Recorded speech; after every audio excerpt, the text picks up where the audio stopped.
On est parti pour faire un tour ensemble du déroulement de la partie. On va commencer par voir la globalité du déroulement de la partie et on reviendra un petit peu dans le détail sur chacun des éléments sur lesquels je vais passer grossièrement ici. Vous avez donc le jeton joueur qui représente l'équipe dans son intégralité. Au début de la partie, l'équipe est à l'extérieur du donjon, elle doit choisir une aile du donjon dans laquelle elle va s'engouffrer. Aile est, aile centrale ou aile ouest. Chacune des cartes ici représente une salle du donjon sur laquelle il va y avoir un texte avec des choses à faire dedans, ça peut être des combats, des coffres, des énigmes, des salles piégées et tout un tas d'autres petites choses. Donc là par exemple on a choisi aile est, on va retourner la carte, faire son effet, et une fois que la carte sera résolue, que ce soit un combat, un piège, un coffre, peu importe, on va prendre une décision. Soit l'équipe est trop faible et à ce moment-là décide de rentrer à la zone de repos, soit ils décident d'avancer. S'ils avancent, même principe, on va retourner la carte, hop, faire son effet, etc., etc. À tout moment, je reviens ici. On a tout à fait la possibilité de tourner, donc je peux aller ici ou ici. L'important c'est de ne jamais tourner comme ça, on est tout le temps en train de progresser dans le donjon. Jamais je reste à la même hauteur. Si je décide de tourner en revanche, le maître du donjon va piocher une carte événement. C'est tout à fait pratique, surtout quand on a un érudit par exemple ou un seller, et que l'on sait que ce qui nous attend derrière est par exemple un monstre puissant et qu'on préfère subir un événement plutôt que de subir un monstre puissant. D'une manière générale, sinon on avance en ligne droite. À chaque fin de salle, j'ai donc la décision soit de rentrer à la maison, soit de continuer. Quand j'arrive en bout de course, c'est-à-dire que je suis au bout d'une aile, je peux systématiquement prendre la décision soit d'affronter le boss, soit de rentrer à la maison. Au début de la partie en G1, on rentre à la maison. Quand je rentre à la maison, il va se passer plusieurs choses.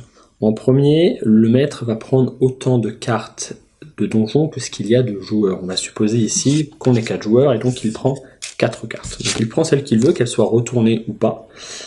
On les mélange. Il peut tout à fait regarder le maître ce qu'il fait. Il peut très bien décider de remettre un monstre ici par exemple, de mettre un coffre dès le début ici, de mettre le monstre derrière et de mettre la salle vide ici. Une fois qu'il a mélangé les cartes qui sont sur le plateau, il va pouvoir, à chaque fois que le joueur rentre à la maison, en rajouter 3. Il y a, pour le premier ajout, une carte de liane corrompue, une salle piégée et un monstre puissant. Donc il rajoute les cartes toujours pareil, comme il le souhaite. Hop, hop et hop. Il y a toujours le même nombre de cartes dans toutes les ailes. Les joueurs, après avoir fait les gains de niveau, acheté de l'équipement, dépensé l'argent qu'ils ont récupéré, on verra ça plus tard, re-rentrent dans le donjon et on est reparti, rebelote. On retourne la carte, disons qu'ils ont pris l'aile centrale, on fait son effet, ils décident d'avancer, on fait son effet, ils décident d'avancer d'aller là par exemple, on fait son effet.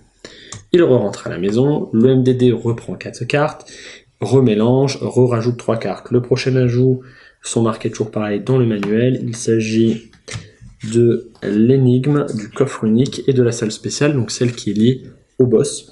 En l'occurrence, on avait pris le roi Uraïs dans cette partie, donc ils vont avoir le tombeau du roi qui se rajoute. Il le rajoute toujours pareil, le maître comme il le souhaite, et on fait ça en boucle tout au long de la partie. Les joueurs vont re-rentrer, ressortir, nous allons re-rajouter des cartes. Les cartes qu'il faut rajouter en dernier, c'est une autre salle piégée, la salle de repos et un monstre puissant.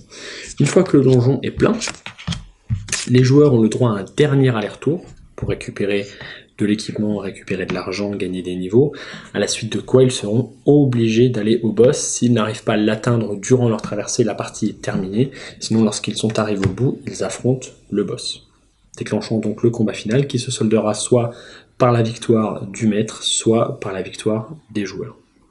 Dernière petite chose que je vais rajouter, lorsque les joueurs trouvent la carte spéciale dans le donjon, celle qui est liée au boss, notez bien que vous allez devoir la retirer du jeu et mettre un monstre puissant, qu'il l'ait réussi ou pas. C'est en général une salle beaucoup plus dure qui permet d'acquérir du butin bien plus impressionnant, mais ils n'ont qu'une seule tentative pour la réussir. Qu'il l'ait réussi ou pas, elle ne sera plus dans le donjon. Pensez bien que lorsque vous avancez dans le donjon, c'est marqué sur le plateau, lorsque vous avancez dans le donjon d'une salle, tous les joueurs récupèrent un point d'endurance s'il leur en manque bien entendu.